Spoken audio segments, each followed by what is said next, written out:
Good evening. Welcome to the John Adams Institute. My name is Tracy Metz. I'm the director of the Institute, and I'm very happy to welcome you to the day after, an election event, not on the day of the elections, but the day after, in the hope that maybe we would already have a new president of the United States. As you know, we don't, but there is plenty to talk about. We are organizing this event together with our partner, the Amsterdam Public Library, in their theater. This is one of the very last events, if not the last, to be held in this public venue, as government has decreed that they have to close as of the end of this evening. So we're getting in just under the wire. It feels like everything happening right now is just under the wire. Although, having said that, we may not know till the end of this week who our new president is. But no matter, there's plenty to talk about. This evening, we decided to let the coronavirus work for us instead of against us. As most of you, I'm sure, know, we bring the best and the brightest of American thinking to the Netherlands, and that usually means that we have one American speaker. Given that nobody's coming to the Netherlands at the moment, we decided that this would be a good time to use all these new online possibilities to have 5 speakers for this evening to share their reflections with us on yesterday's events and what they see coming up in the near and, of course, also the farther future.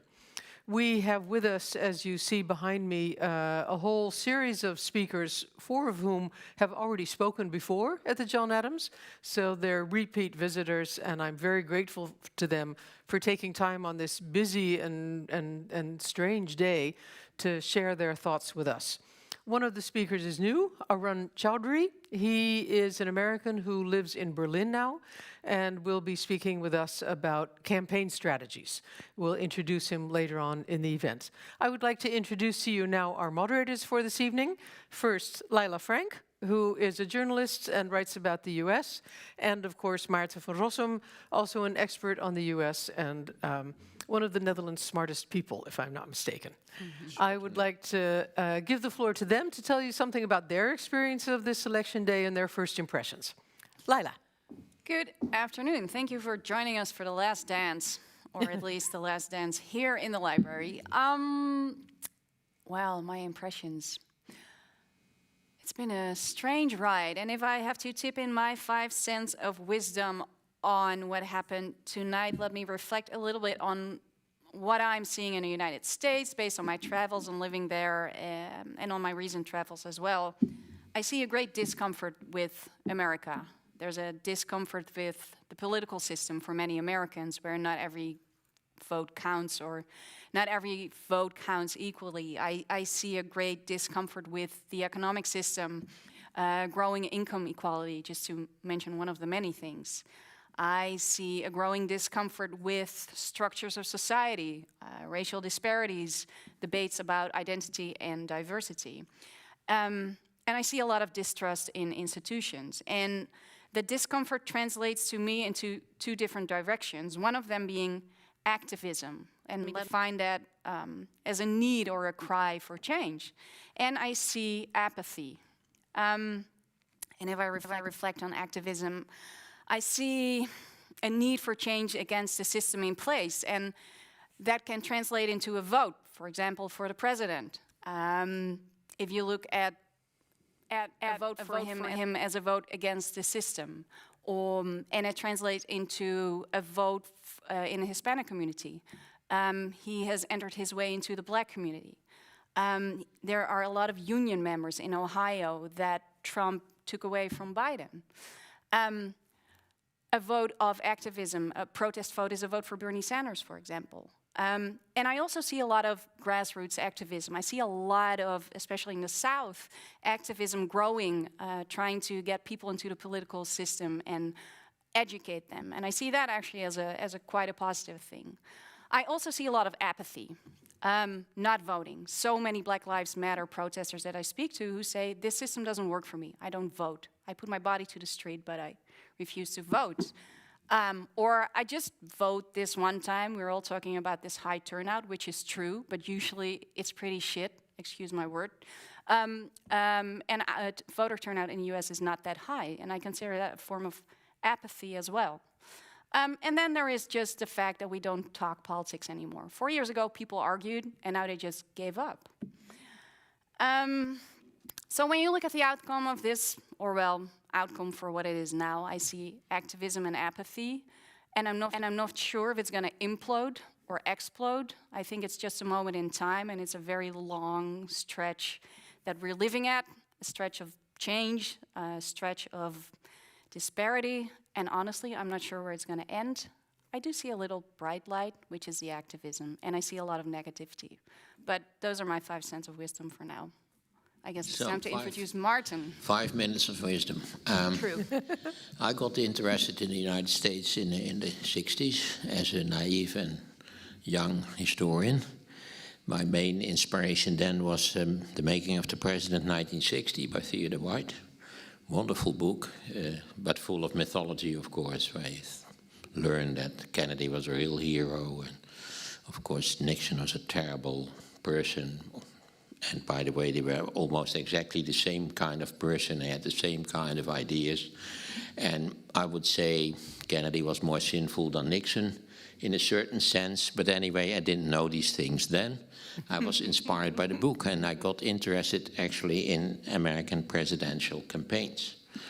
And my master thesis was about the beginnings of the Cold War, so I got interested in the history, the recent history of the United States. Well, at first it was more of a hobby. And then in the course of the 70s, and especially I would say in the second half of the 70s, things started going wrong in the United States. You could start, if you wish, with the murder of John F. and the murders in 1968, a terrible year, fascinating year, but a terrible year, of course. But in the late 70s, I think far more structural things started going wrong. And if you think that Donald Trump is the cause of all this misery in the United States, he isn't. He is a rather incompetent, we would say a variété artiste. He is whatever a variété artiste is in English, I don't know. He is a TV performer. He's actually quite a good TV performer. But he's not a good president, of course. But he's a symptom of something much deeper and much more structural. And that started with, symbolically at least, with Ronald Reagan. It had actually started earlier, but Ronald Reagan was the first sign, the first TV image of what was starting to go wrong.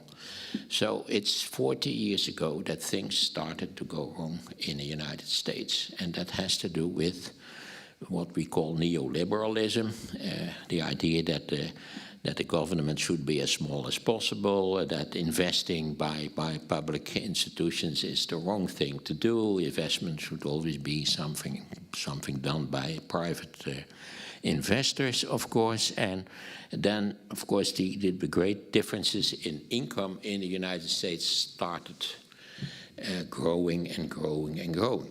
Initially, income differences in the United States were not as big as they were in Western Europe, especially in the worst parts of Western Europe, not as good as Germany or the Netherlands or Sweden, but still. And now, of course, income differences in the United States are like Mexico or Brazil or Russia or China, whatever. They are terrible. And that is a thing that has terrible long-term effects on the whole social structure of the country. So if I should come to a conclusion, 5 minutes of wisdom, then it is, it's kind of strange to say so. The United States has been a continuous big disappointment for me for the last 40 years of my life, because it's an incredible rich nation. It's a very vital nation in all kinds of aspects, but still they don't do the right things. And it seems that the worst elements of American society seem to boss around that particular society. How come? Why is it that the United States went so far off the rails? It is now, I think, strangely enough, the United States was between 1945 and, let's say, 1975, it was an image that we were admiring. We were striving to become Americans, in a sense. It was a great democracy, a wonderful working democracy, all poppycock, but still that's what we believed. And nowadays, I think the United States is especially interesting if you want to know what can go wrong with a rich industrial nation. This is the most terrible, negative development of any rich industrial nation over the last half century. We will discuss that. I hope that's wisdom. I'm not sure, but... Well, it's also a little bit of an abusive relationship, I would say, you have with the country. Because you keep having expectations. Oh, I keep have being disappointed. Sometimes, some things in the United States I really do love. I mean, Boston is a great city, but then Boston is halfway between Europe and the United States. It's not Omaha. And the same goes for Seattle, which has the same climate as the Netherlands. And because I think the Netherlands has the best climate in the world, Seattle also has the best climate in the world. If that's the best they bring, I think there should be more, and maybe we should bring in our... Let me just add one thing before we go to our first speakers. I am here to field questions from the audience and pass them on to our moderators and to our speakers. So please feel free to send me your observations and your questions, and I will duly pass them on. Okay, so there's no raising your hand and asking a question, just to make it clear. Okay. Just the chat via the digital channels. Okay, and you all know the digital channels? YouTube Live. Okay, well, there we go, YouTube Live. Okay, time to bring in our first panelists. Welcome to you both. Kim Wehle, expert on the US Constitution. She writes books in a speed that Trump twitters, and her last book is What You Need to Know About Voting and Why. And we have Daniel Ziblatt, Harvard Professor of Government and author of How Democracies Die. Welcome to the both of you. Let's just start with how are you feeling and what was your day like? Let me start with you, Kim. Today's been crazy. I'm getting, incessant calls from all over the world to talk about what happened yesterday and what the next steps are. But I feel almost a calm compared to yesterday. Yesterday was definitely a difficult day. I feel like we're in the boat going down the river with half a paddle, and we'll just have to see where we end up. But your opening remarks certainly capture, I think, very well the sentiment in the United States, at least amongst the people that I think support some rule of law. And I know we're in a moment where even saying that people should have access to the polls, even saying the Constitution should be respected, is perceived as political over here. But some of us do want to just see American democracy back on track to some degree, which would require a Biden presidency. So it's a nail biter, no doubt about it. But I'm so grateful for the opportunity to talk about this stuff in this kind of environment. Wonderful. And what about you, Daniel? What was your day like? What's your state of mind? Yeah, very tired. But I agree with Kim. I mean, that's a nice comparison going down the river with the comparison I was thinking of as I was trying to think of comments to make about the election. It was sort of like being asked to comment on how the patient is doing halfway through a surgery. I mean, we sort of don't quite know yet what the outcome is, and so it's hard to know exactly how to interpret things. But I do think it's really important, the importance of being calm in this process. I mean, there's a great temptation because of social media and just the kind of heated rhetoric to overreact to things. I mean, that's certainly a lot at stake, but I'm trying to stay calm is basically the main message. So asking you if we've seen democracy die a little more yesterday would not fit into that frame? Well, I don't think we saw democracy die. I mean, I think in fact it turns out the election has gone surprisingly smoothly. There had been reports, journalists had reported in the New York Times. There was an article last weekend saying there's going to be mass violence on election day. The stores were boarded up, and so this kind of created an atmosphere of the threat of violence. I mean, I think it is true. On the other hand, that having the President Trump last night at 2 a.m, I was asleep, saying that we're not going to count all the votes. We'll bring it to the Supreme Court. I mean, he's really pushing the boundaries of what's acceptable, or be way beyond the boundaries of what's acceptable. So that's certainly very worrying. But this is just the latest twist in a long story of degeneration, I would say, of our democratic institutions. I mean, I think, and I guess one thing I would say is that I had hoped that there would be a clear democratic, I may be getting a little ahead of things here, but a clear democratic majority in the Senate, as well as a victory by Biden, which would have allowed for a major opportunity to carry out a whole set of democratic reforms. And we can talk about what those are and what we think of those. But I mean, there was a real concrete agenda that a lot of people, that senators were talking about, that the Biden people were talking about. And I think all of that is now going to, in the best case scenario, which I think looks as if Biden is president and the Senate is Republican, which is looks like it will be a likely outcome. All of that stuff will be put on hold. Yeah, we'll talk about that. Go back to a kind of holding pattern. Yeah, shouldn't be our first question. Why did such a terrible president do so well? Because he did unexpectedly well. We have to admit that. I mean, in seeing Florida gone, you knew that that was a terrible experience for the next 24 hours or maybe the next week. And who had expected Trump to do so well?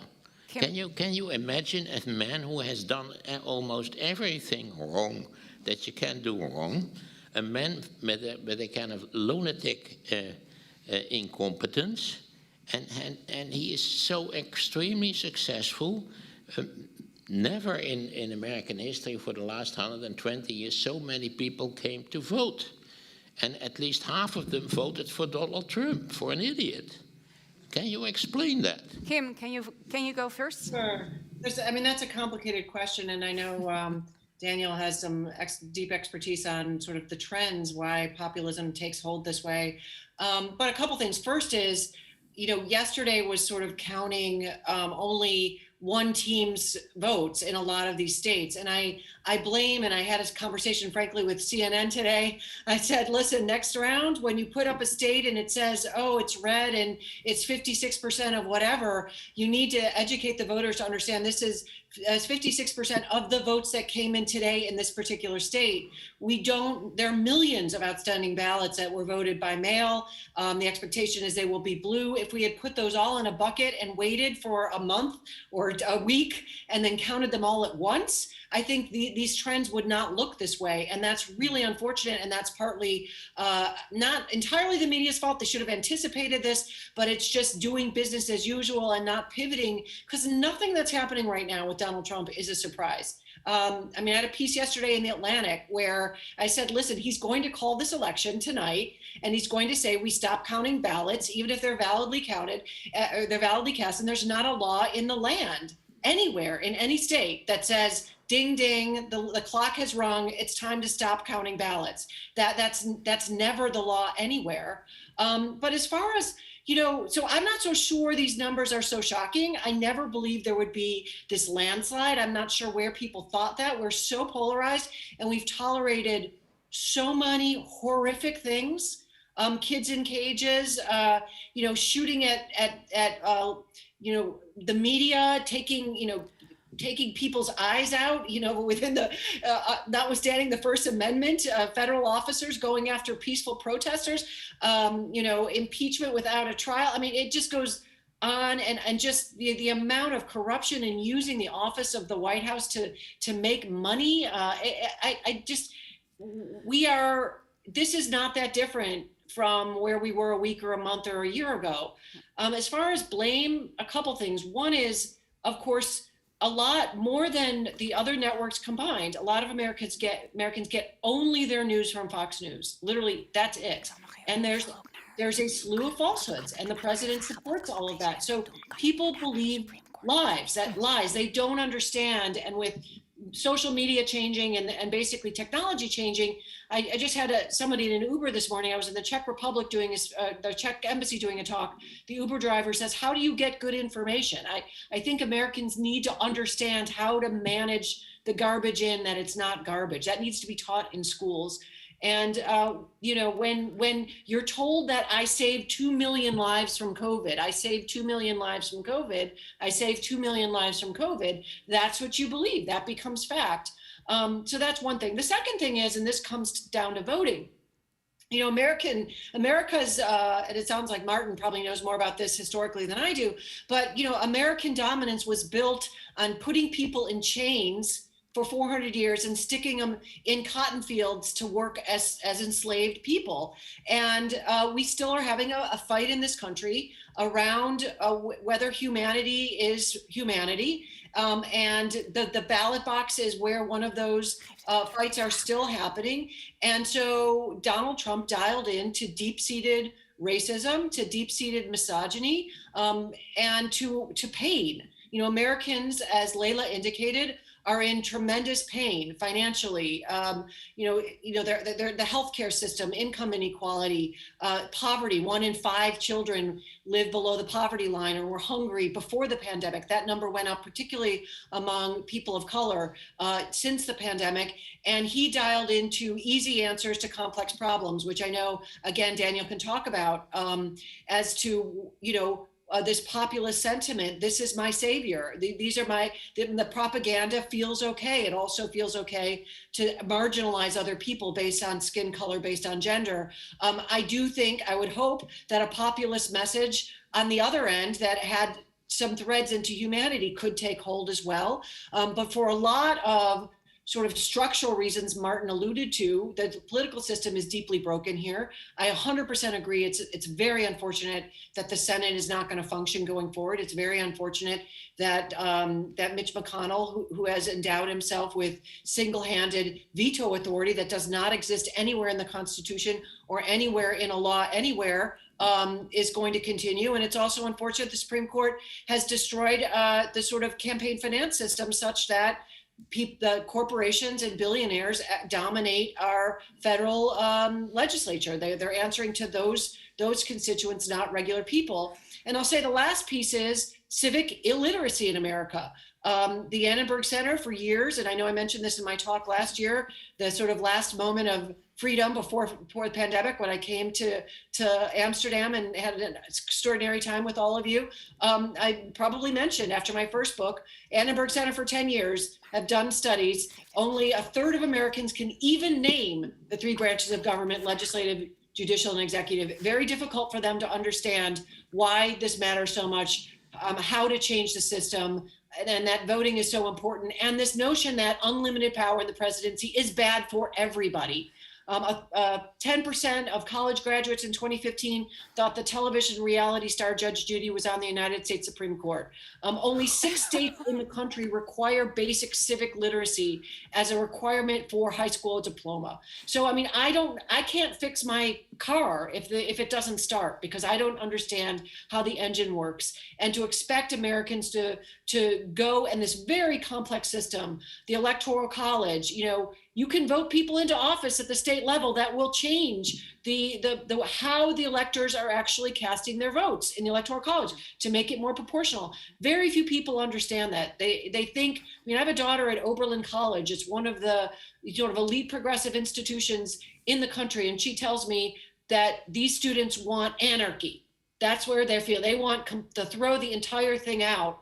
And I think even that, and they have professors that are encouraging anarchy. I agree with Daniel. We need to take a deep breath. We need to just be calm. We need to wait for things to unfold. But to answer this question, it's very, very complicated, but it comes down, in my mind, to something I don't have expertise in, and that is psychology. The psychology of pain, that it's the psychology of easy answers and lies to complex problems, has us in this very precarious moment of American democracy. Thank you. So let's switch to that breath of air. Daniel, if I reframe Maarten's question a little bit from why do Americans choose Trump towards the problems that Kim just gave us, can you walk us through some solutions, maybe, some optimistic views of reparations of the Trump vote, if you will? Yeah. Well, I do think that I agree with Kim that one of the drivers of this, I think the sort of big force driving a lot of this is polarization. And what I mean by that is something very particular, which is the degree to which people in different political parties regard each other not simply as rivals, but as enemies. So this is at the level of political elites and at the level of voters. And when you view the other side, not just as a rival who has a different view of the world, different preferences about taxation and healthcare, but as somebody who, if in power, would fundamentally challenge your existence, then of course you'll go, if you view your rival in those terms, then of course you'll go to extraordinary means to prevent them from getting into power. And once you're in power, preventing them from ever getting close to power. And so when we look at President Trump's abuses and rhetorical kind of crossing the line, I mean, one of the most striking things is the degree to which Republican Party elites, who presumably know better, are willing to overlook these abuses and not publicly condemn them. I think that's a major facilitating factor behind what's happened. And as well as, I think, voters. Many voters regard the other side as such a fundamental threat that they're willing to overlook the abuses of democratic rules and norms as displayed by President Trump and say, well, we don't like that part of what he does, but it's worth it because we so deeply dislike the other side. So the question then is, how do you get out of that bind? And I think the first step is to realize that there's this concept that political scientists have of asymmetric polarization. And this, again, maybe sounds like a partisan statement, but I think the evidence is pretty clear that this radicalization has happened much more on the right side of the spectrum than the left side of the spectrum, at least among political elites. So if you compare congressional elites of the Democratic Party to Republican elites have moved much further to the right. And there's lots of, the recent study came out by an organization called Varieties of Democracy, which shows this. So I think the first thing to cure is to figure out how to prevent, why is it that the Republican Party, which used to be a kind of very traditional center-right party, has become, in effect, a radical right party in the European sense? And how do you prevent that from, how do you kind of dial that back? And I think one of the things that, I mean, normally the way in politics, in political science, like in business, if a party does poorly, if it doesn't do well, it has to go back to the drawing board and come up with a new strategy. Just like a firm, if no customers come and buy shoes, you change the shoes you sell and you fire the manager. A soccer team, you lose, you fire the coach, you get new players. The Republican Party has this interesting kind of dynamic where it's protected because of the nature of our constitutional system and the way that economic geography has developed. That is where people live, essentially. So another way to think about this is the Republican Party hasn't won a popular vote, including this year, for the presidency in the last 20 years, except one time in 2004. And yet the Republican Party's held the presidency for 12 of those 20 years. And so what that suggests is that you can lose and not try to appeal to voters in the middle and still gain power. And so there's a kind of buffer in place, there's a crutch in place, which reduces the incentive, the normal incentive for political parties to moderate and change their message. And in fact, given the kind of makeup of the party, there's a real pressure to double down and have an even harder, more right-wing ideology. And so in a way, so in particular, what I have in mind here are the Electoral College, which overrepresents rural areas. That's always been the case in our political system. But what's unique now is that because of where people live and residential patterns, this rural overrepresentation means Republicans are overrepresented. They get this extra artificial boost in the Electoral College, as well as in the US Senate, because each state has 2 representatives, no matter the size. And so as a result of this, the Republican Party is overrepresented in the Senate, which then also means the Supreme Court, which is selected by the president, selected through the Electoral College, confirmed by the Senate, also has this extra boost. So there's this kind of system of protection in place. And so in terms of what can be done about this is why I think I'm not only interested in democratic reform because things such as getting rid of the Electoral College, or maybe getting rid of the filibuster, or adding states to the U.S. Senate. So the District of Columbia could be made a U.S. state. Puerto Rico could be made a U.S. state. These would be all democratizing reform, protecting the right to vote, increasing the number, making it easier to vote, same-day automatic voter registration, easier mail-in voting, a bit of what we experienced this year. All of these kinds of reforms that allow the majority to speak, allow the majority that's actually there to speak, not only would be democratizing, they would also reduce the protections that are in place that are allowing the Republican Party to compete, not win, and still gain power. They would have to compete in a real marketplace, and that would, I think, have a de-radicalizing effect on our political system. And do you see a real movement towards those changes? Well, again, this is what's a little bit tragic, I would say, about this election. Absolutely, there's a movement. The members of the U.S. Senate are discussing this. Democratic members of the U.S. Senate want to get rid of the filibuster. There's a bill, H.R. 1, House Resolution 1, which was passed by the House of Representatives, Democratic House of Representatives in 2019, that was never passed in the Senate because it was under Republican control, which allowed for same-day or automatic voter registration. There was one proposal to make voting a national holiday, campaign finance regulation. There's a whole series of reforms. The problem is that given the current makeup of the government, as it appears it'll be coming into existence in January, none of this stuff is going to go anywhere. Did you want to ask something? Well, I have two questions. Well, the first question, of course, is the United States political system and the United States in general are dominated by a minority party. The minority party dominates the majority and dominates the whole country. And of course, it does that on the basis of a very strange political system, which was designed in the late 18th century and doesn't fit the present situation at all.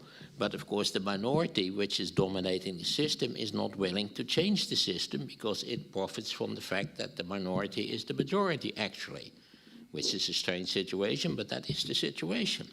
And one of the other points in the United States, if you've ever been to the United States, you know that there is something deeply wrong with the United States and many Americans, because the United States is a kind of self-congratulatory society. It's always the greatest nation on earth. It's always a shining city upon a hill. It's always God's own country. If you don't say goodbye to the mythology of your own nation, you will keep on doing things wrong, is my opinion. But what's First, your question? people have to believe that lots and lots of things are completely wrong in the United States. Can I phrase this into a question? Sure. Or can you phrase it into a question? I thought it was a question, but the question is, how come that in lots of Western European countries, we have a far more realistic picture of our own country? Maybe because it are very small countries, we have never dominated the world and so forth and so on, but still we have a more realistic picture of our countries. By the way, can I say something about your book, How Democracies Die, which I read, I think 2 years ago. It's quite an interesting book and interesting for signaling the problems that can go wrong. But you don't write anything meaningful about the little Western European democracies, which actually are the best functioning democracies in the world. And there's nothing wrong with these small democracies. They're still functioning very well. There's lots of things wrong with the United States or with Russia, with Turkey or whatever, but not with Denmark or the Netherlands or Sweden or what have you. Daniel, I'm going to invite you to answer that question on the side with Maarten, if you don't mind, because I also want to, sorry Maarten, I also want to address, I think, one of the urgent questions that the Dutch audience also has when it comes to Donald Trump and his claim that he's going to go to the Supreme Court and that he wants to file all those suits. And Kim, I'd like to ask you, can he actually do that? Or what is the real... is there a real threat and a real possibility that the president will go there, and what would it look like? Yeah, well, I think there's 100% chance that there will be lawsuits filed, depending on the outcome of these swing states, that Michigan, Wisconsin, Pennsylvania, maybe North Carolina. It's okay. And so the first step is to identify if there's a delta that is narrow enough to justify a contest. When I say justify, as a threshold matter to get into court, the president would have to show that if he wins the case, he would get some kind of benefit from it. So if Biden were to win by such a huge margin that it wouldn't change the race anyway, a lower court probably wouldn't even hear the case. So that's number one. We just have to wait and see. What if Biden does win, if he wins by narrow margins, and it's the narrow margin that screws up the electoral college and the popular vote. I mean, it's the narrow margins that get us into a lot of trouble. So that's number one. If it happens that that's the case, there's absolutely zero doubt in my mind, and the president's already indicated it from even before yesterday, that there will be lawsuits. There are hundreds of them filed before yesterday. It's record numbers, challenging everything from additional drop boxes for during a pandemic, to drive-through voting, to signature requirements, to lifting notarization requirements. I mean, remember, it depends on the state. Your right to vote, unlike other constitutional rights in the United States, it hinges on your zip code. If your First Amendment rights are consistent across the country, but not when it comes to the right to vote. So I think then Trump's lawyers will scour the law, scour the polling stations to find whatever particular in abnormalities they can drum up. I mean, there might be some legitimate problems, but I'm saying, in my mind, the right to vote should outweigh these, but that's not how our Constitution works under this current Supreme Court, or how the Supreme Court has construed the right to vote, which is not expressed in the Constitution. So then they'd have to then bring a viable claim under state law. Then they would have to convince the Supreme Court to take expedited review. Normally this will take months and months. You have to file in the lower court. Then it would have to go to an appeal. Then it might go to what we call an in-bank at the appellate level, where the entire circuit would listen to it. Then it would go to the court. So this conservative court's been very eager to grab these cases on expedited review. So my guess is they would take it. Then it would come down as a legal matter to essentially this is my view, the source of the change. So under the Constitution, the textualists on the conservative court have taken the position that when you're talking about elections under the Elections Clause, only if the legislature actually makes the change at the state level to, for example, allow mail-in ballots to be counted after Election Day, if they were received or postmarked, I should say, prior to Election Day. If that change was made by the state legislature, then it's good. If the change was made by some other entity, a judge under the state or federal constitution, a secretary of state or elections official, under the basically delegated power by the legislature. The conservatives, I think, and a majority would say, no, that's not legal, and then would allow votes to literally be canceled out on this theory that we're textualists. And I put this in quotes. I can talk about this at length. I think, textualism is a real approach to constitutional theory, as is originalism. It just isn't black and white. That's the fallacy, the notion that there's no judgment or some discretion. So I think then it'll come down to that. If it turns out that this change is something that is embedded in state law or was pre-existing to the pandemic, I think even the conservatives are going to have to allow Joe Biden to be president. So we just don't know right now. All of these facts have to line up in a way that puts before the court a change that would sway the election for Donald Trump, that wasn't based on an actual statute, of a state statute. If those things come all align, then I do think the court would have no problem giving the election to Donald Trump the way it did in 2000 to George Bush.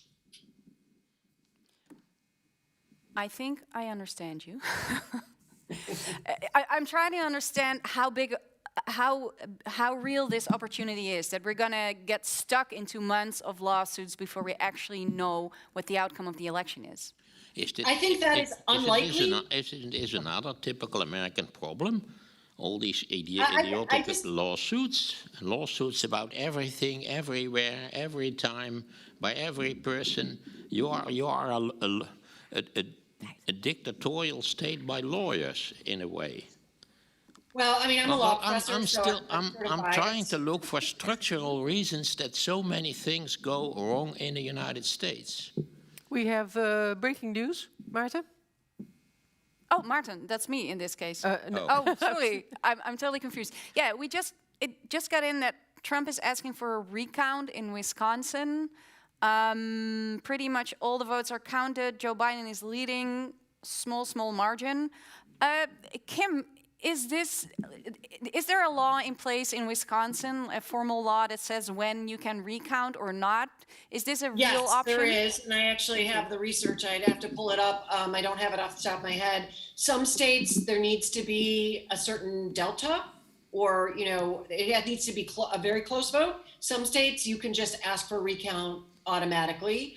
a candidate or a voter. So it's going to depend on the law of that state. My guess is Trump's lawyers feel that Wisconsin gives them some room. And so to answer your question, Laila, just because they're asking for a recount doesn't mean that we're going to end up in the Supreme Court. I mean, that's the part that I just think we really need, not you, but in general, to slow it way down. The chances of that happening are slim. And one thing that I think is a really positive thing is the fact that yesterday went smoothly. I have more confidence in, the people on the front lines of democracy, right? I try to say this when I get on air in the United States. Listen, these are not fraudsters. These are not terrible people that are trying to steal elections. These are hardworking, people with integrity that are running these elections with a hand tied behind their back, without enough money in a pandemic. And I think they know they're ready. Wisconsin's probably ready to do this recount. And if the legal challenge is slim, if the legal challenge is on some very thin reed, I don't think it's going to get to the Supreme Court. I really don't. Courts know how to do this. And what we've seen with a lot of the litigation, I mean, like as Maarten said, lawyers file these lawsuits, but I teach civil procedure. They can get thrown out. If the challenge is fraud, what we've seen so far, if the Trump campaign comes in and says fraud, fraud, fraud, fraud, fraud, they say this all the time on, Twitter. The judge will say, give me the facts and the evidence. That's the moment of truth. They don't have it. So unless they can come in with witnesses, documents, proof of fraud, then the voter will win. The vote will be counted. And so that's really going to be at even the lower court level. If you can't come up with something, bye-bye, dismiss your complaint. Okay. So I take this as an optimistic note, actually. Daniel, I think we're almost there. What makes you keep your calm? And can you give us a positive note on what you've seen over the last 24 hours and what you're expecting for the next? Meditation. No. Well, I do think, this is really important. This comes back to Maarten's point. We have to remember, a majority of Americans have never supported Donald Trump. They never supported him in 2016. They didn't support him in 2020. In the 4 years between 2016 and 2020, at no point did he ever have anything approaching 50% approval ratings. A majority of Americans are liberal, inclusive, embracing of multicultural. I think, you look at the public attitudes towards the Black Lives Matters protests. A majority of whites supported the Black Lives Matter protest. This is a major change from 1968, when Richard Nixon was able to call upon his law and order strategy to kind of mobilize whites. This is no longer the case. American society has transformed. The problem is this majority is not in power, and we have a political system. It's a little bit like trying to get to the moon with the Wright brothers airplane. We have a constitutional structure, a voting system that Kim is describing, that in any established democracy would be an embarrassment. It's highly decent. There are heroes at the front lines doing this important work, as Kim describes, but the fact that we need heroes to make our election system work is a problem. So we're working with a very old-fashioned 18th century structure. The majority of so I blame our institutions, not our people. And so the question is how to reform our institutions. And so that's what gives me some confidence. All right. Perhaps one last remark that I'd like to ask you both to respond to. What we've seen now is an extraordinary turnout, and that's a good thing. That's a positive note on these historic elections. Do you see that turnout as an expression of heightened engagement by Americans in the political system running their lives, or do you see it as a sad expression of the increased polarization? Well, I think it's the former, personally. We went, I don't know what the numbers are now, but it was approximately 50%. Americans are learning about their government. They're learning about how the voting system works. And that it matters. And that it matters. That I think is wonderful. I hope the conversation continues. I think the concern is, okay, now we are here. We have a minority in power. What do we do next? Throughout impeachment, the Republicans were like, let the voters decide, let the voters decide. Now we're not letting the voters decide. And so really it's, what do we do now? As I mentioned, young people saying we need anarchy. That's really the challenge. If it can't be at the ballot box, you have to change the system. If you can't change the system at the ballot box, how do you change the system? But I actually think the turnout is a really bright light, and I hope that carries through to civic engagement between elections, not just on election day. Daniel, for the final words on this. Yeah, I would say it's both. I mean, that's the nature of polarization, is that it's a double-edged sword. We need polarization. We need vehement, disagreement in a democracy. That's what democracy is about. But on the other hand, extreme polarization can kill democracies. And so, we're witnessing both at the same time. And so that, this is why we need to, in a way, channel this in a way that allows our institutions to cope with these kinds of challenges. Thank you so much. Daniel Ziblatt, I think you're going to leave us. Have a wonderful rest of, well, however long it's going to take. Kim is going to stay with us for a while. Feel free to tap in, Kim, and thank you both for this conversation. Thank you. Thank you both. Thank you. We are going on. I think we have Arun on the line. Do we? Is technology? Yes, there we go. Arun Chaudhary, welcome. You're actually a first-time speaker here at the John Adams, so we're very happy to welcome you. Arun is a campaign advisor, American abroad in Berlin, a new European. He was President Obama's videographer, and he was the creative digital director for the Bernie Sanders campaign in 2016. What's your state of mind? I mean, it kind of ended up like a lot of us thought it would, much closer than it should. And for sort of bright, obvious tactical reasons that I think should be something that the Democratic Party has soul searching about. I mean, what you see unfolding is Republicans voting for Republicans, right? Which sounds like a simple thing, but the Democratic Party has spent so long courting them, inviting them into their convention, making sure they know there's a place for them in the cabinet in a way that no other center-left party in the world does, right? Or normally would. And so I hope this sort of fever dream has been broken by the Democrats, and they'll look actually to folks in their own party, especially in the progressive wing, to bolster their chances of winning elections. But if you look at it, if you look at it from that point of view, has the Democratic Party learned anything since 2016 when you look at the outcome right now? No. I mean, you saw what running the exact same campaign got almost the exact same results. Joe Biden, of course, is doing better, especially with working class whites in some places. That is particularly useful. But again, I mean, without COVID, I think we would imagine Donald Trump with an extreme electoral college victory in a landscape like this. And it has to be puzzling at a time when his leadership has so obviously failed in the time of COVID and has so obviously led to deaths of his direct constituents, the people he needs the most. Like, old folks in Texas are not who, as a campaign advisor, I would tell Donald Trump to put on his kill list. So he should have hired you. Yeah, really, Can you walk us through the biggest takeaways for you from the outcome or the results that we know right now? Yeah, it's that we had a really good thing going this time in terms of like pure science of campaigning, because so many things you couldn't do that you would normally do. So now you find out if they work or not. And so many other things, that you go through the motions on. And I think the thing that we have to ask ourselves is how effective are campaigns to begin with even? Like the biggest takeaway from the Democratic primary would have been that, 20 candidates who all had state-of-the-art digital programs, let's say 10 of them had state-of-the-art digital programs, but that's still an awful lot, were not able to overcome a candidate who had just a bigger relationship with the media and with the public. And so the idea that elections and primaries are sort of these even playing fields that two teams go out rather than a very uneven playing field where there's already a story being told, and that it's really important to keep telling those stories outside of the election.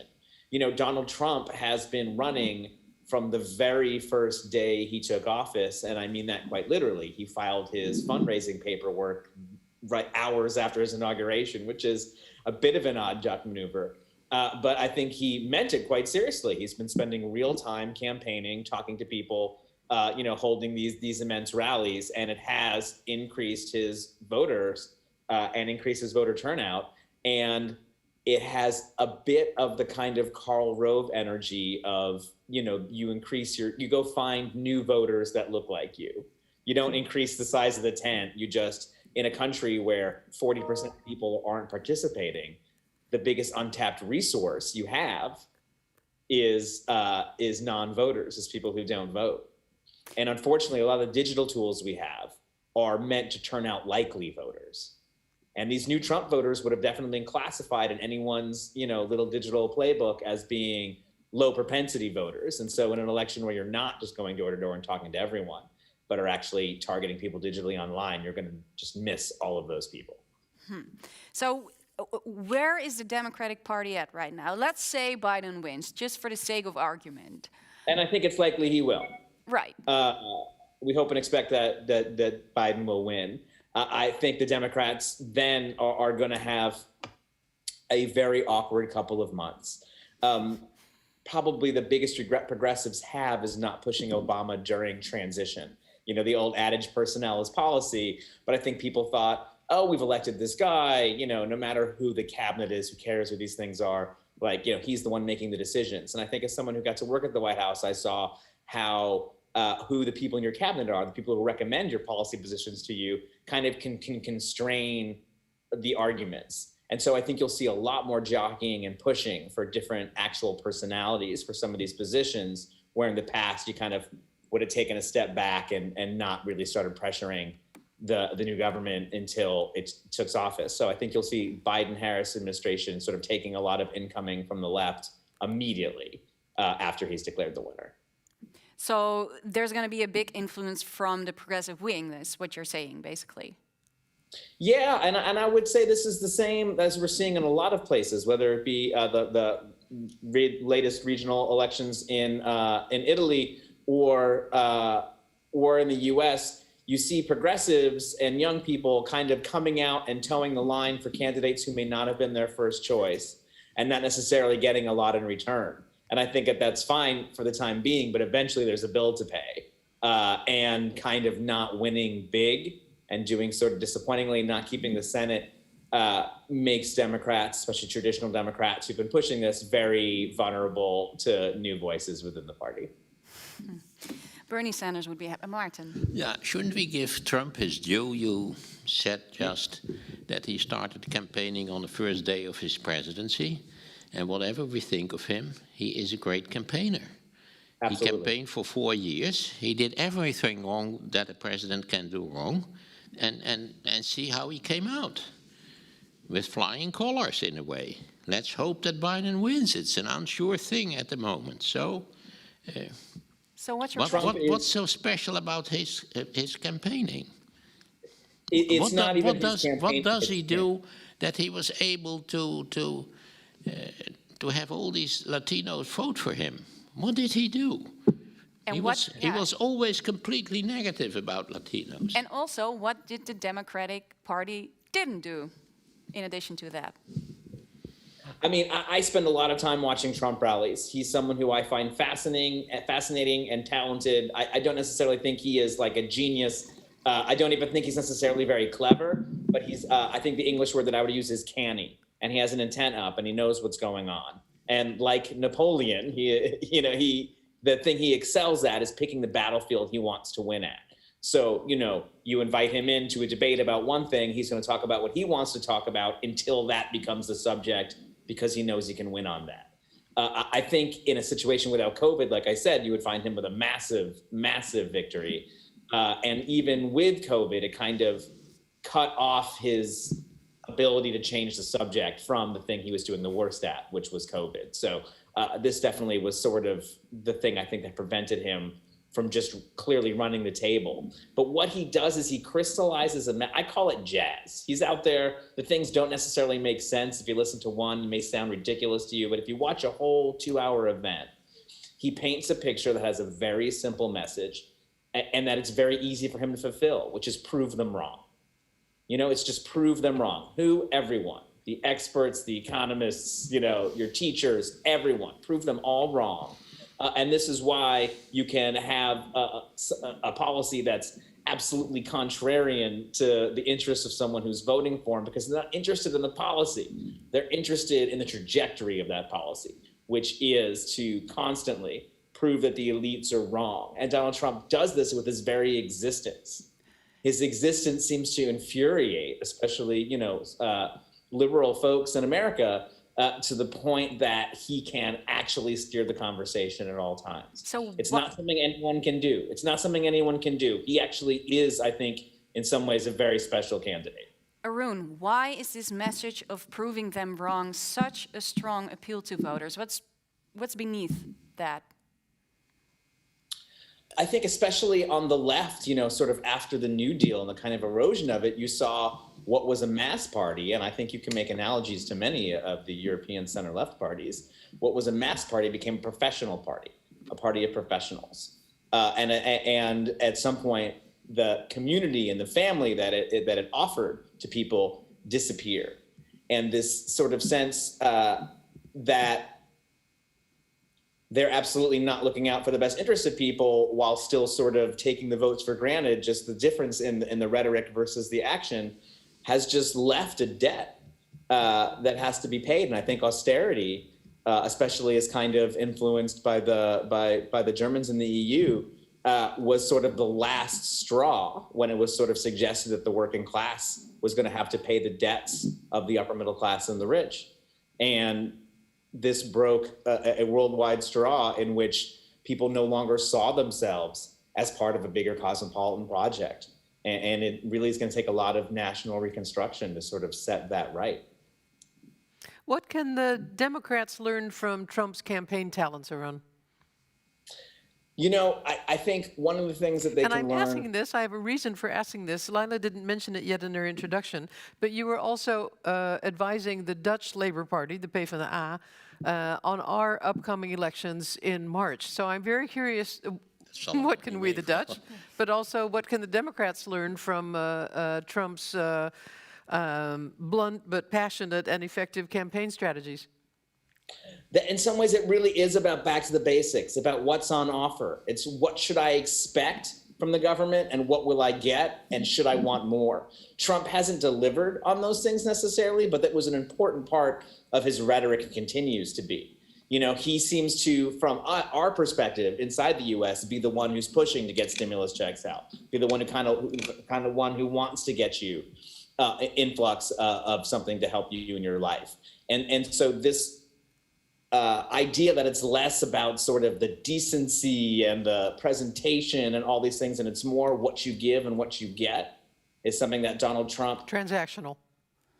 Yeah, lives and breathes in this sort of negative way to some people who don't like it, and a positive way to people who do like it. But everyone can take something from this, and that people want you to approach them with a genuine offer, not just with the sort of set of attitudes you're supposed to have. Because that is what a lot of people say about Trump, who are in favor of him. He's delivered. He does what he says. He does what he promises. I mean, if you're interested, for instance, in conservative judges, he has been working overtime to get you, more of them than anyone since George Washington managed to appoint. Is the whole idea of what a government can do for you and what you can expect from a government, is that... do the Democrats overstretch that idea for an American framework? I think the Democrats have been so scared of it as part of an American framework for so long that they didn't notice that Republicans, especially through people, outsiders like Steve Bannon in 2016, had snuck up on them. There are many ways in which you could say Donald Trump ran to the left of Hillary Clinton very successfully in 2016, maybe much less in 2020. But actually, crept in around the edges. Because in America, our politics aren't based on policies. They're based on, again, sort of teams and postures and attitudes. And I would point you to 2016 again, in which Hillary Clinton and Donald Trump essentially traded positions of the parties, right? Hillary Clinton was pro-intervention and pro-free trade. Donald Trump was anti-intervention and pro-protection. Which is the opposite of their parties, and no one sort of minded. This didn't cause a mass defection of voters because they're still your team and you vote for your team. We have a question from Paul Soltis, who says, I don't understand your claim that President Trump is a great campaigner. Are you suggesting that Joe Biden should lie more often? Joe Biden is not as good a campaigner as Donald Trump. Both of them genuinely enjoy being in crowds and talking to people. And I don't think it's about the lies that Donald Trump says. I think it's that he is the embodying his message. You know, everything he says, if he's like, these people are lying, CNN, they're horrible, lock them up, whatever, is part of this prove them wrong message. The problem with Joe Biden is that he has problem sort of taking the things he wants to do and making them into a catchy, short message that you can go to a rally and come away with a profound understanding of what Joe Biden is going to do for you. I say this as someone who likes Joe Biden quite a bit, but his strength is in sort of empathy and compassion and, again, sort of attitude and posture. He knows his stuff on policy, but he is not a great synthesizer. He is not Bill Clinton. Yeah, he is not short and snappy. What would his logo be on his cap if it's MAGA, Make America Great Again for Trump? What should Biden's logo be on his cap? No more malarkey. Look, Joe Biden has a real chance to have a third act and reinvent himself again. I think we have already forgotten that Joe Biden of 2008 was a fairly conservative senator, who had been very strongly for the Iraq War, was sort of the antithesis of what Barack Obama represented in so many ways. And that their coming together wasn't a buddy cop movie, it was an Odd Couple sitcom, right? Like this was the kind of coming together and sort of reinventing himself as Barack Obama's vice president, as someone who was more advanced on social issues, who was, sort of coming around even on some of his more conservative ideas, was interesting. I think he has that opportunity again to decide that he wants to be more than that and to bring the Democratic Party together. I worry that with this sort of meager, slightly Pyrrhic victory, maybe it can become more than that, but he is not going to feel like he has the mandate to sort of become the transformational figure that I think Democrats really need. Let's come back to the structural problems. You said that the mistake that the Democrats made are the same mistakes that social democracy made in Western Europe. I think that's quite true.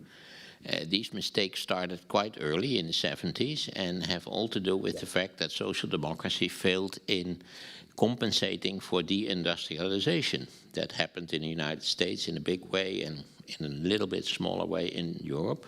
But the deepest 30% of the population wasn't helped by the Democrats in the United States or the Social Democrats in Western Europe. They left the last 30% of the population there, struggling. That's what it is, struggling, because their incomes didn't rise for about 30 to 40 years. That's the start of all the problems of the left in the last 40 years, I think. Mm-hmm. And certainly the problem with Democrats in the United States, which have been collaborating with the Republicans for a very long time. Was there a question? Yes, that's a question. And because the question is, what are they going to do about that? And as far as I know, the Senate will remain in Republican hands. That means that nothing is going to happen in the next 4 years. Another 4 years lost to do the things that should be done. That is exactly the question. Arun, I'd like to add a question that just came in from the audience that dovetails with this perfectly. Steven van der Werf, wouldn't you say that the Lincoln Project, founded by Republicans and openly speaking out against Trump and for Biden, is a telltale sign that even some Republicans think that things need to change? No. Oh. Lincoln Project is not an example of that. Sorry, Mr. van der Werf? Lincoln Project is an example of simple grift and theft by political consultants. If what they were doing was effective at all, you would not have seen the results you saw last night. Republicans voted for who Republicans wanted to vote for.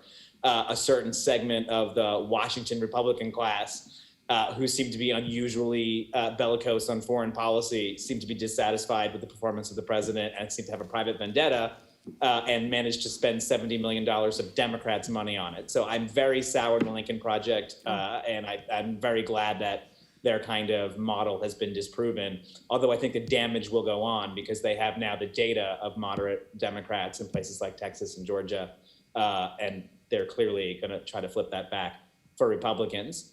But what I do think, and you saw a little bit in the election, look, every political party is a massing of groups who don't necessarily get along, especially in a system like the Brits or the Americans, where you have the kind of the two-party system more.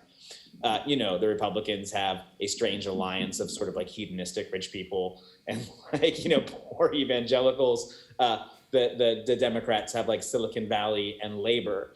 But this is where I think you need to make sure everyone in the tent is empowered in some way.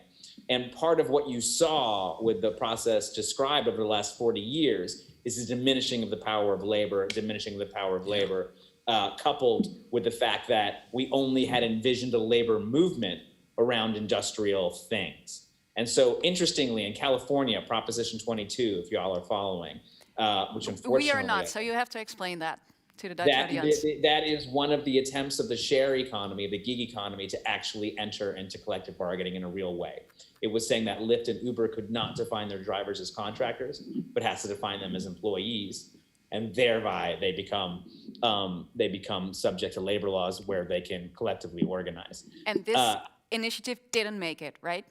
No, Uber and Lyft successfully campaigned against this. So I think kind of Democratic Party lending its power, prestige, organization, whatever it has to offer, to labor activists who are trying to sort of make this happen, even if people in Uber and Lyft and their friends at Google are complaining, would I think do a lot to kind of not to strengthen a part of the party that needs to be stronger if the whole thing is going to hold together, and to kind of redevelop this muscle that's been lost, as we said, over decades and decades. That's what the Democratic Party did in the 30s, supporting unions and supporting the labor class. It doesn't do that anymore at all. Yeah, pretty good. I know. Do you see a real opportunity for this path forward for the Democrats? Is there enough support for that? I mean, you see people like Bernie Sanders, Elizabeth Warren, kind of the progressive wing of the party, really hungering for this. You see centrists and moderates sort of, thinking of it as an existential threat against the party, like the way Barack Obama weighed in against, Bernie Sanders so decisively in the primary. So I think there are a lot of structural obstacles to this happening. But we do see a new undercurrent, a sort of stretching of the imagination, and a new appreciation and understanding of American history. Like you see young people talking about Eugene V. Debs, you're talking about socialism, talking about things that happened in the 20s and 30s in a way that they didn't used to. So I think we are coming out, the youth of America at least, are coming out of kind of a Cold War funk where they are more accepting and open to general social democratic ideas. The musical Hamilton also helped get younger people interested in history. Did it? Yeah. It certainly did. I'm on team Jefferson and not on team Hamilton. So, I worry that we're training kids up on the wrong way. No, but absolutely. This was something where people hadn't really thought about the founding fathers as people who thought things, that they're just people who are on your money. And I do think this kind of revival of interest in history can only help in the US, where we don't have a grounding in it. Isn't it a bit of like older generation language to say the new generation will fix it?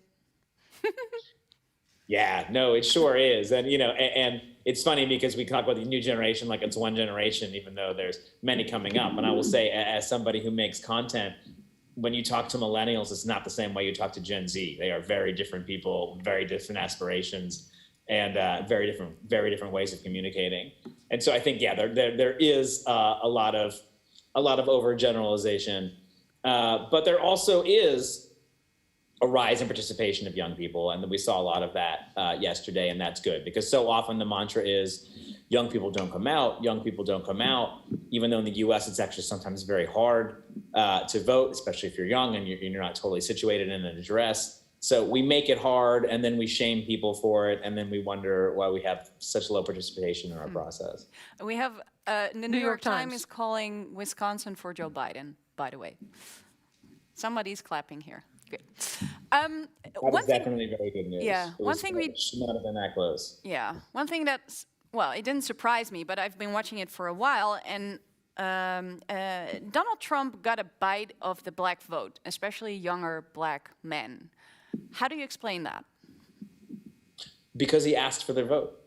Yeah. You know, like it was, people thought it was laughable when he was spending money advertising and doing events and, you know, just humbly asking for the black vote. But he did it, and he got some people to say yes. And I think it's because part of the ritual in America, you know, and it's why I think he's a good campaigner, is you have to go and you have to ask people to vote for you. I think his message of what do you have to lose was probably more effective, you know, before people saw more of what they might have to lose. Yeah. But I do think that, you know, his visibility in pushing the social justice and prison reform things that he did was very canny of him. Again, you know, he's a good communicator. And I think he was seen to be asking. And I think a lot of, especially black men, feel like they are taken advantage of by the Democratic Party, but the Democratic Party does not actually listen or particularly care if they're in the party, and that Donald Trump's sort of more humble approach to it worked. Do you see a generational divide there too? Younger black men going for the wild card, which is Donald Trump, and the older generation sort of going with the safe bet? Some of that. There's some of that, but it's also, I think, patterns of voting, and especially in places like the South. Oftentimes, when you're younger, you are more independent, and you're not necessarily part of a church community and things like that, who can sort of vote in masses, like as a kind of collective activity in a very cool way, but it's something that older folks do in the South that younger folks don't do as much. There's something else that I was wondering about. You see a lot of, I mean, the Republican Party, especially Donald Trump, actually reached out to this community, but to many communities, and they actually asked for their vote. I see a lot of grassroots activity doing the same thing on the Democratic side, progressive side, but they're not related to the party. Is that a correct observation? And like, what can the Democratic Party learn from that? And why are they not doing it? You know, I think part of it was some wrong-headed thinking in terms of how to set up this primary. Because you're talking about like outsider groups, insider groups, the ultimate thing to do is to have a great competitive primary where everyone runs a different kind of campaign, going for different voters. Where you have Marianne Williamson talking to Republican and independent housewives, and you have Andrew Yang talking to the math lovers of America. You know, you have this incredibly wide group who then, when someone wins, they give your whole apparatus to the winner. Unfortunately, this time around, they were all given a different task, which was get a certain number of donations and a certain and hit 2 poll numbers in 2 different polls. And if you can do that, you get to go into the debates. And then you're a real candidate, and people are allowed to vote for you. So you had, instead of a primary, reaching out to different communities, maybe even finding some folks who are lower propensity voters, you had 20 candidates all doing the exact same thing, trying to get the most likely Democratic voters. And so it was left to other groups, and I would single out swing left in the US as being one I think that's particularly impressive, but left to other groups that are not the party to do basic voter registration and to do outreach. I do want to give a shout out to the Bernie Sanders campaign, though, who I think very successfully started scaling up what's called relational organizing, which is sort of automating ways that you, an individual, can contact the 20 people you know best in your life. Because, you know, unlike calling a stranger where you may or may not be a good messenger, when you call someone who you know and tell them that you're voting for Joe Biden, for instance, we know that this is a particularly effective thing. So I do think that was good. But no, in general, it's not happening the way it should. Do you see any progress there? I think you're going to see a lot more pushing of relational organizing. And you'll see some kind of, especially as Bernie Sanders probably isn't running for president again, kind of the talent pool that's built up in his movement dispersing to other places. I think you already see that in folks like the Sunrise Movement, who are very good in their creative, very quick in their organizing, and have been very successful. I think some of that is modeled on these other smarter, tighter organizational tools. Was that an optimistic note to end with? Yeah, I think, why not? We kept it pretty cynical the whole time, so ending on a high note sounds all right to me. Let's do that. Thank you so much, Arun. See you next time. Bye. Bye. Let's zoom out a little bit. Can I just add Yes, this you little can. News tidbit? Oh, it's news. I'm sorry, I didn't catch News that. flash. Democrat Joe Biden has gotten more votes than anyone who has ever run for president. That doesn't mean he will become president, but he has gotten these votes. He's up to 69.9 million votes as of just a few minutes ago. I dare to challenge the statement that he got more votes, because these might actually be more votes against Donald Trump than votes for Joe Biden. If you catch my drift. And the Yeah, but wonderful that may come down to the same thing in the long run. And the in the wonderful short run. thing about the American political system is that the guy who got the most votes is, in quite a lot of instances, not the guy who becomes the president. And again, Haven't we seen that before? Haven't we seen that in 2000? Haven't we seen that in 2016? Are we going to see it again this year? We were on conclude such an after optimistic note. all these conversations, we concluded that one of the main problems is the American political system. yes, we did. But you can only change the American political system by changing the Constitution. And do you really believe in changing the Constitution in the United States Can in that the be next done? few years? Nobody believes that. Nobody believes that. Not in the next 4 years, but I think this is a question that we can discuss with our next panelist who just got on. Welcome to you both. Russell Shorto, writer, journalist, and former director of the John Adams, a very familiar face, as is George Packer, staff writer at The Atlantic and author. Welcome. Thank you so much for joining us. Let's start with the state of mind of the both of you. George, do you want to start? Well, it kind of oscillates every 15 minutes or so. Last night, I was sinking into a deep gloom as the count in Florida and then in a bunch of other states seemed to be going against Biden. And it wasn't just a close election, it seemed to be a losing election. But I think that was deceptive because a lot of those, the missing votes were Biden votes coming in late as absentee ballots, and that's what's being counted today. And now it looks, I haven't checked in the last hour, but it looks pretty good. So in the just sheer horse race, my stomach is churning all the time, and I won't sleep well tonight as I didn't last night.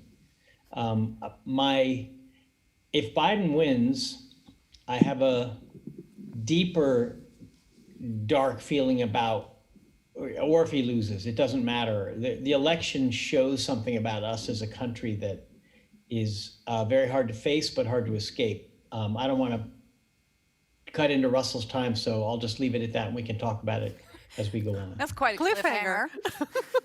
We'll get back to you. Don't worry. Russell, what's your state of mind? Well, first of all, it's nice to see you all. Nice to virtually be in Amsterdam. And it's an honor to share the screen with George Packer. I've admired his work for so many years. My state of mind, I guess, is mainly sadness because I had hoped, as I was listening to most of your previous guests, except for about 20 minutes, I had to run and pick up my son from school.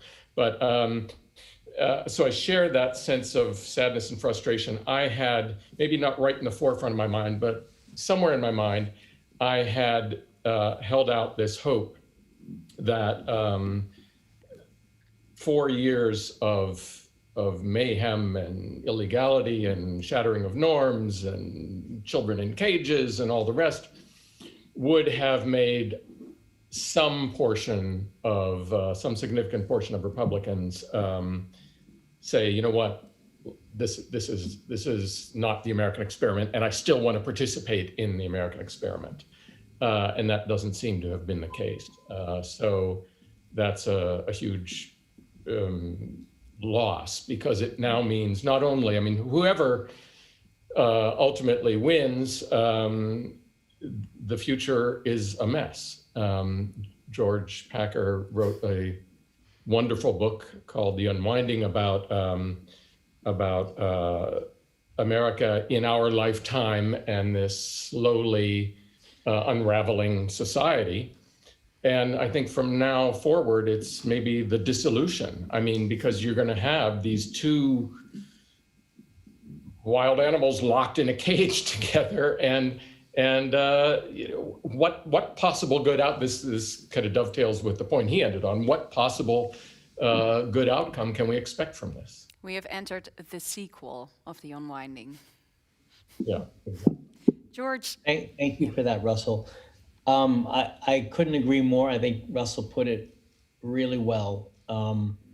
We are it's almost euphemistic to say we're a divided country. I think we're two countries who don't understand one another, hate each other, want to see the other suffer and lose, don't care about the well-being of the other, and can't grasp what could possibly motivate the other to do what it does.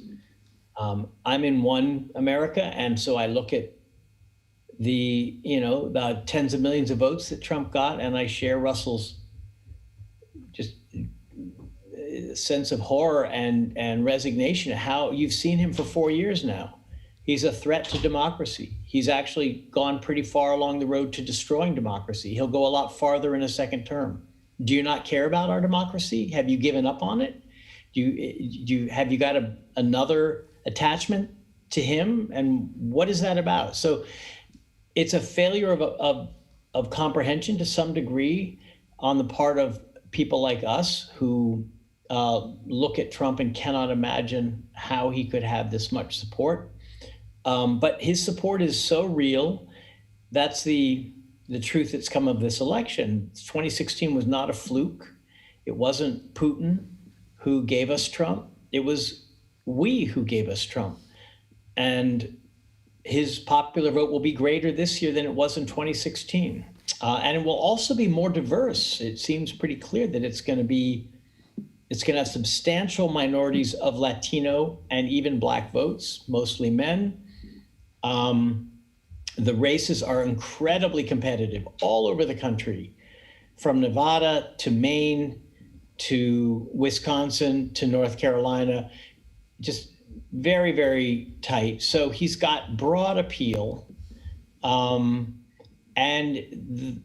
his followers are living in a different world from mine, and that's really alarming, because it's in some ways harder to figure out how to solve that than to solve infrastructure or global warming or taxes. This is a existential and epistemological collapse that and for me, the thing I keep coming back to is, don't you care about our democracy? This is all we've got. This is the thing that has kept us going, and that has been a model to the world, and that has kept us together when we had nothing else in common. And now you're throwing it out. Do you understand the consequences of that? Your president wants to subvert this vote.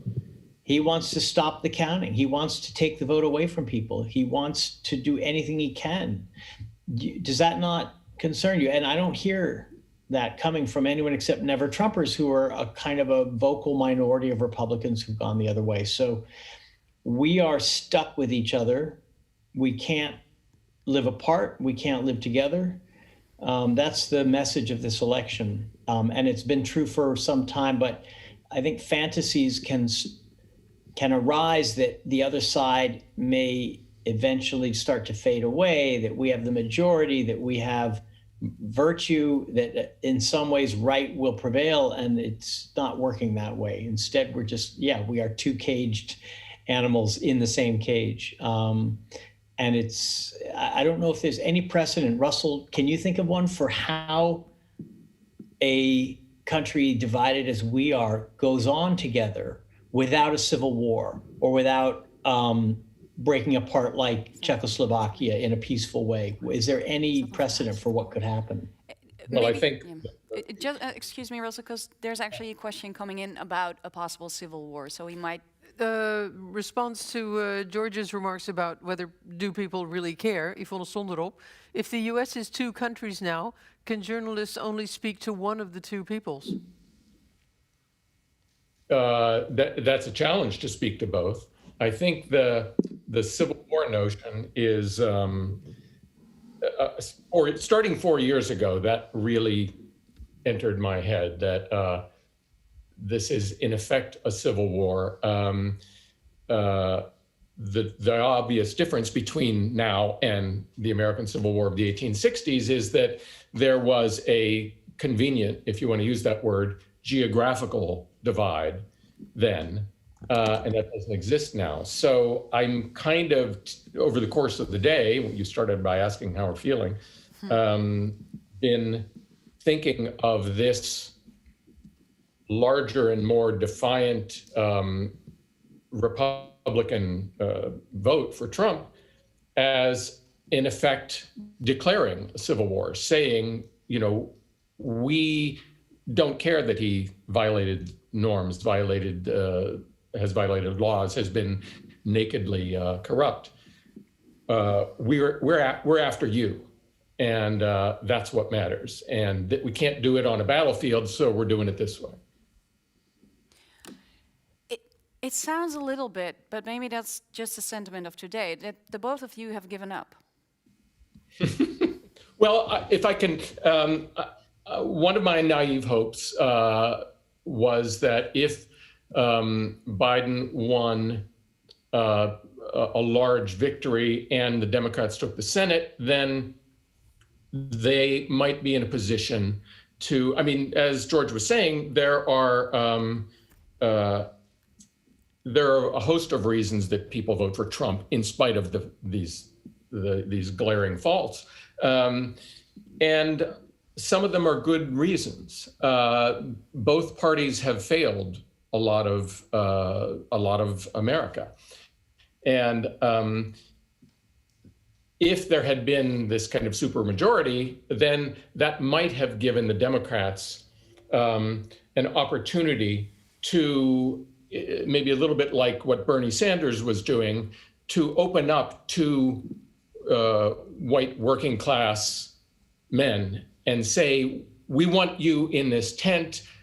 We see these outrageous flaws in American capitalism, and we're working to change it. We want you on the team, and we want to restructure this together. So somehow, out of all of this, maybe it seems unlikely that that's going to happen in January, starting in January, but somehow in the future, I think that underlying reality has to be addressed, and then maybe you can start to talk about people who aren't just two warring camps, but simply two parties who both see value in the same system and look at it as the same system.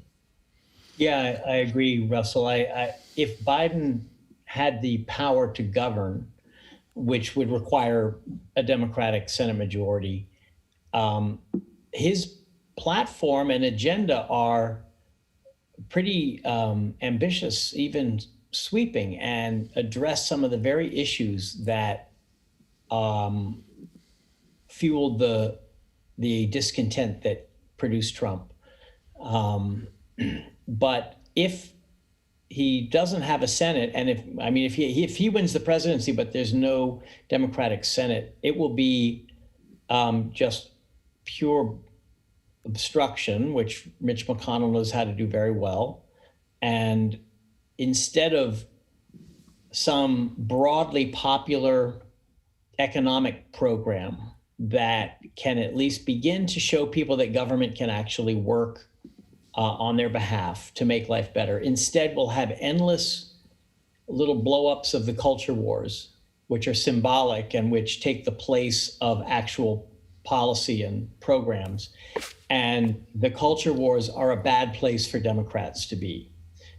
They divide the Democrats among each other, and they also divide the country and play into the hands of, I mean, Trump has used them throughout his 4 years. So my worry is that if it's a divided government, we're going to see more symbolic politics, more culture war, and more division, with white men becoming more and more Republican.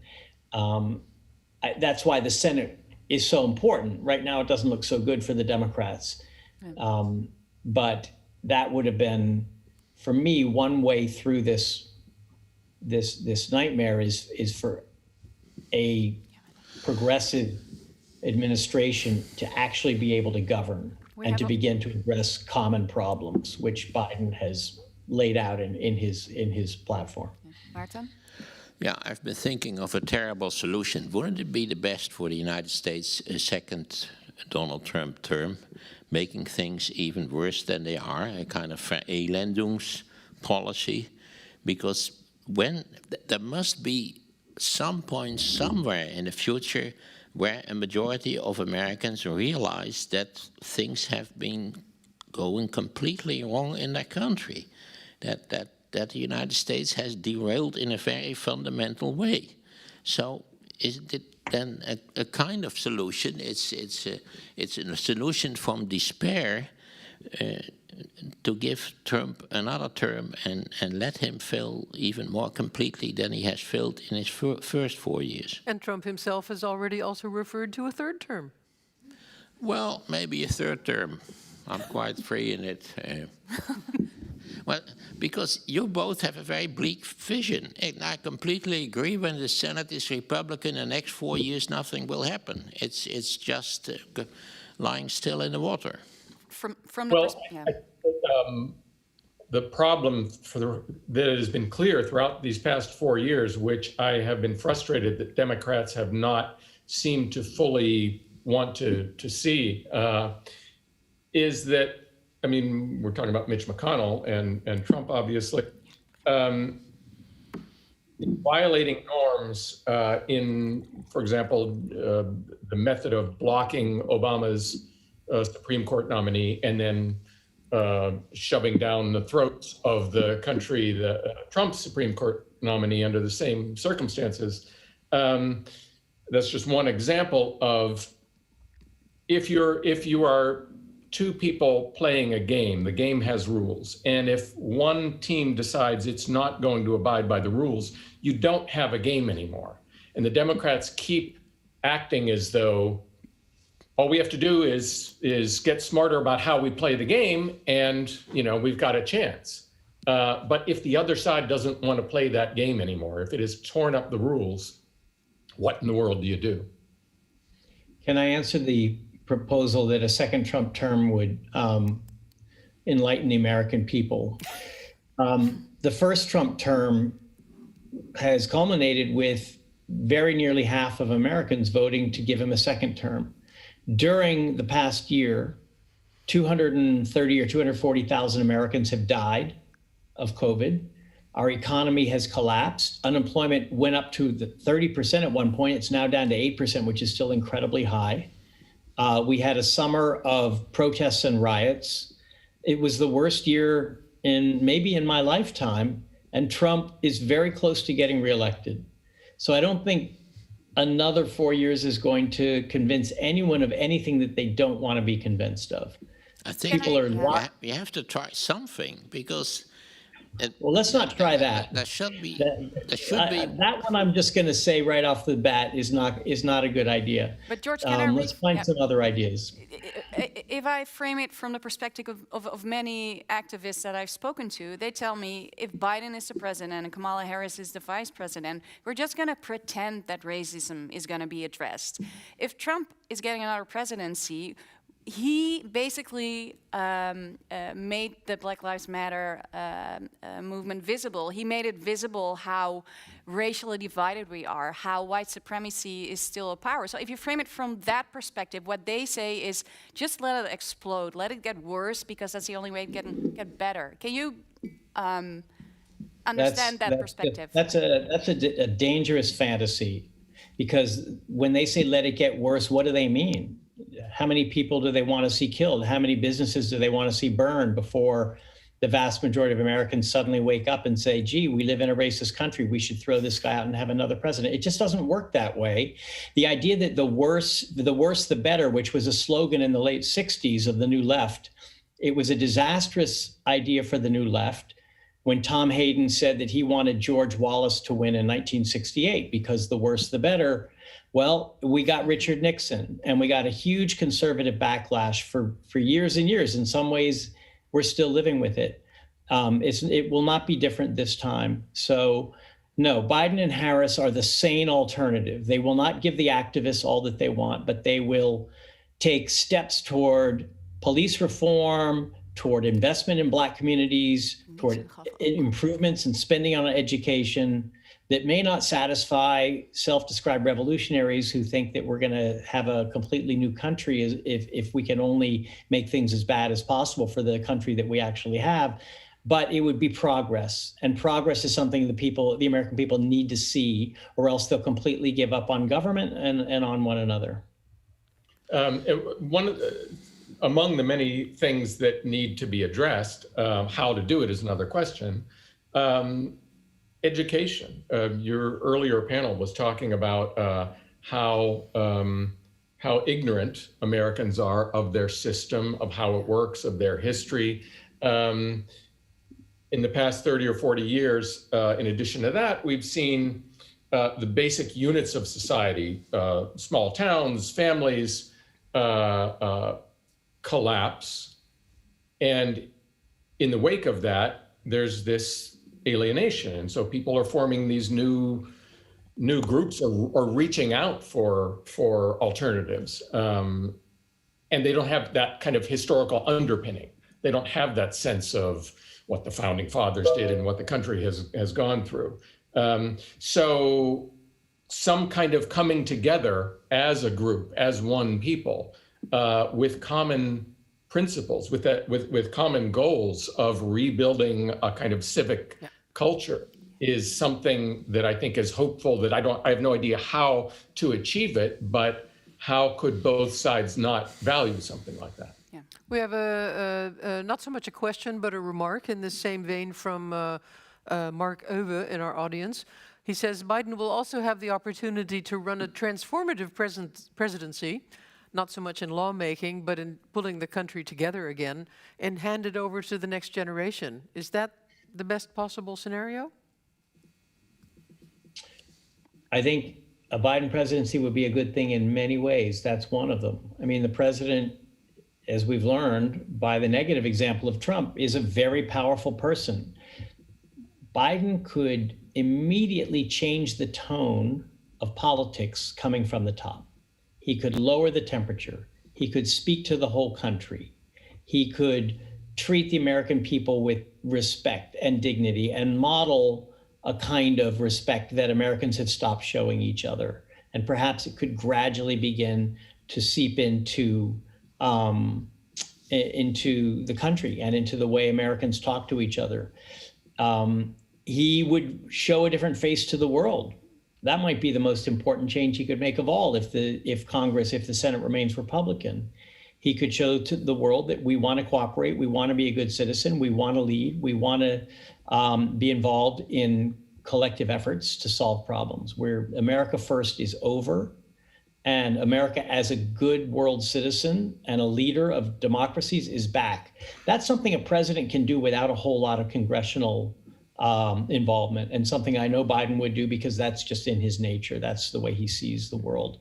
And he could also speak in the way he's spoken throughout the campaign. I think he's run a very good campaign because he has spoken both passionately about problems, racial, economic, climate, and yet unifyingly about us, about who we are as a people.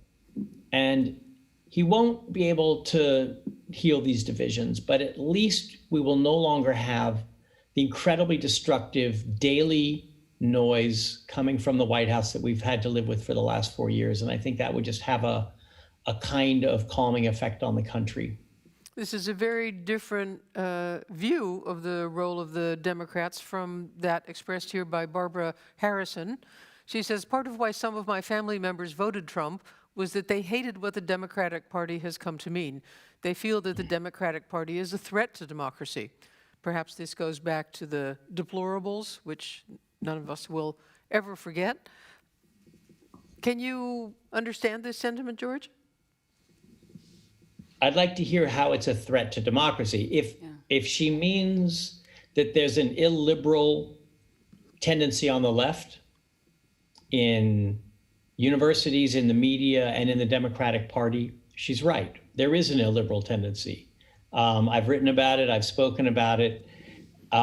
Does it dominate the Democratic Party? Is it Joe Biden? No. The illiberal tendencies in the Republican Party are the president, the leader of the Republican Party. Biden has resisted it. For example, when he was asked, do you believe in getting rid of monuments of slaveholders? He said, we should have it done by a procedure so that the authorities and the public get to have a say, and it's not just done by mobs. But in general, Confederate general monuments should not be in public. But American presidents who did good things should not be torn down. That was a totally sane, balanced response that no one really even noticed because it was so sane. That's the kind of thing that Biden, I think, would be able to do. These hot button cultural issues, he just by instinct will diffuse them.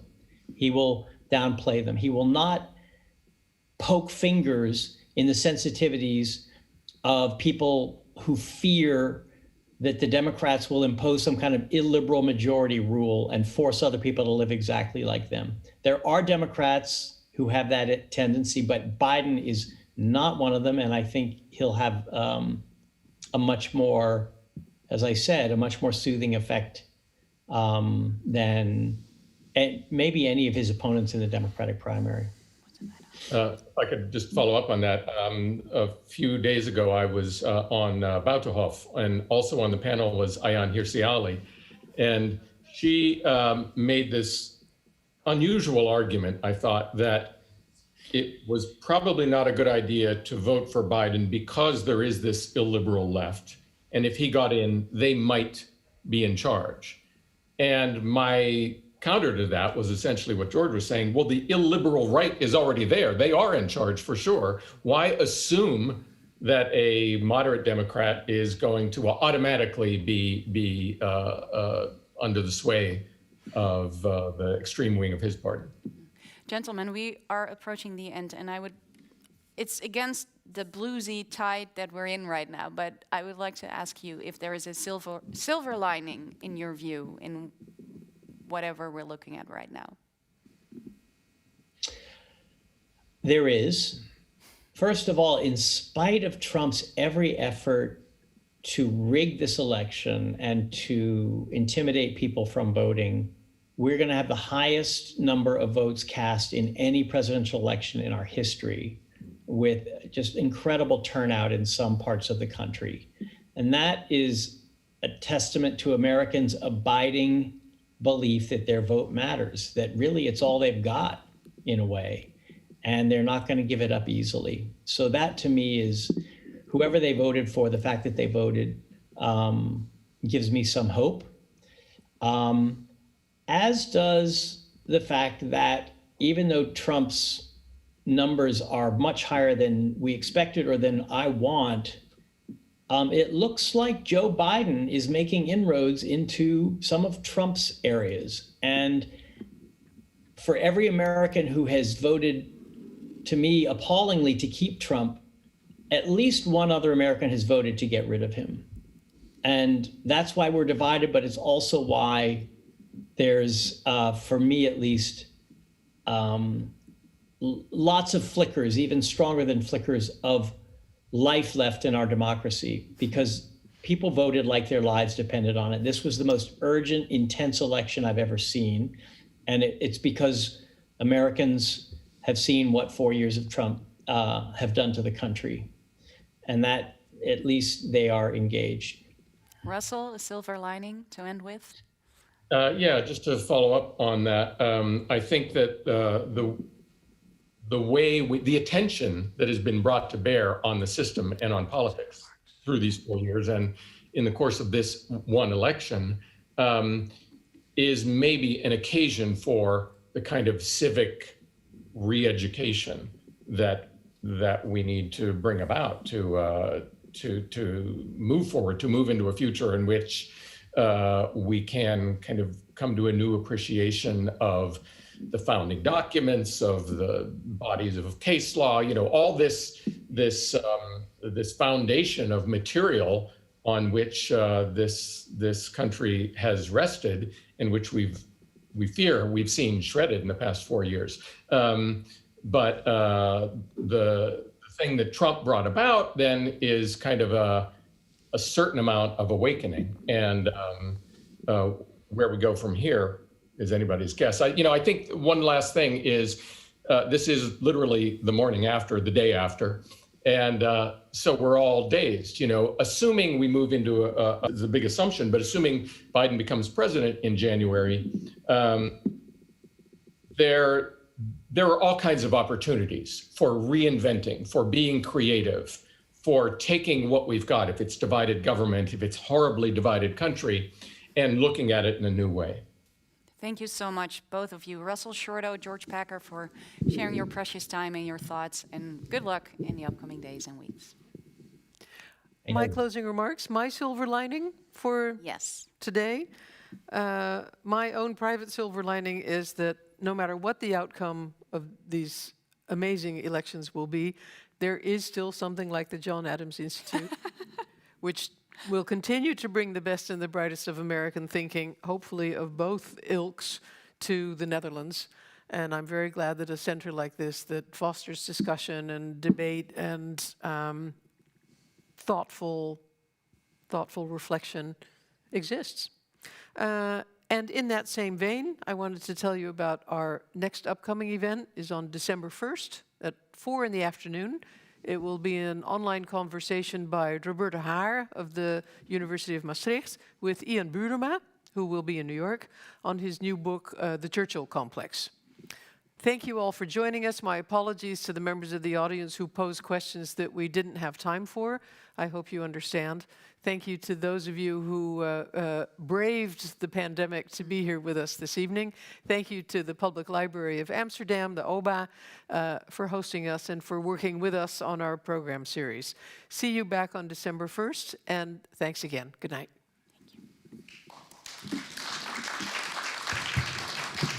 I would like a short final word. I don't see a silver lining at all. There is no turning point in view in the near future for this terribly diseased political system that the United States has.